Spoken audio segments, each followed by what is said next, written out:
My 5-year-old daughter jumped to her death at school. I wasn't in a rush, but her teacher was losing it. She kept calling and texting, saying my daughter was dead and that I needed to get to the school ASAP. I just turned my phone off and chilled, watching a movie marathon. Last time, I'd gotten that call from the teacher, and I'd rushed to the school like a crazy person, only to see my daughter's cold, lifeless body. The teacher said that before she jumped, my daughter kept crying about how her mom beat her all the time, that she couldn't take it anymore and had jumped. Even my husband accused me of abusing our daughter at home, but I treated my little girl like a princess. I wouldn't even raise my voice at her, let alone lay a hand on her. In the face of everyone's accusations, the medical examiner lifted my daughter's shirt. They saw a web of scars all over her body, old and new, and the examiner said she'd suffered long-term abuse. I was instantly branded a monster, a child killer, with no way to defend myself. My parents were doxxed, my business went under, and they were driven to a miserable death in their own home. And me? I was sent to prison, where I was beaten to death. Even as I died, I couldn't understand why my precious daughter, the one I'd spoiled rotten, would jump off a building covered in bruises. Then I woke up, back to the day my daughter died. 1. Honey, come eat breakfast. I made your special. You gotta try it. Mark, always sweet and supportive, brought my breakfast and placed it in front of me. His usual gentle smile made me shudder. Mark was my house husband. He stayed home and took care of the house, our daughter and I. Over the years, he'd been meticulous and thoughtful, taking care of my daughter, and I like we were his whole world. My friends all said I'd landed a real winner, a sweet, perfect guy, and I thought so too. If it weren't for the last life, where he glared at me with venom, accusing me of being a cruel mom, a total abuser, I never would have guessed that my calm, kind husband could have such a twisted side.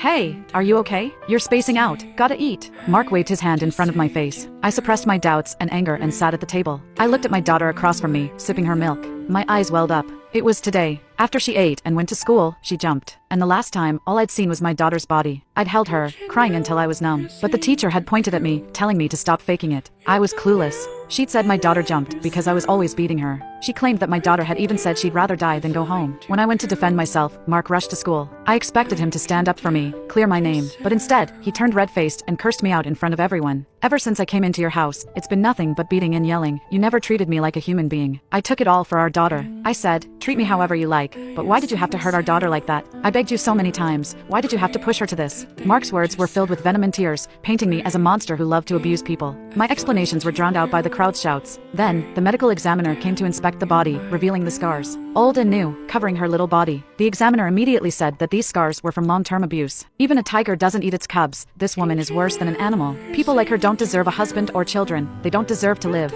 Her daughter was so unlucky, getting stuck with a monster for a mom. Letting someone like her live even a second longer is polluting the earth. The evidence was stacked against me, and people hurled insults and curses my way. Some of the onlookers even threw garbage and rocks, wanting to kill me right there. I was cuffed and taken to the station, with everyone calling me a monster mom, snake, miserable father.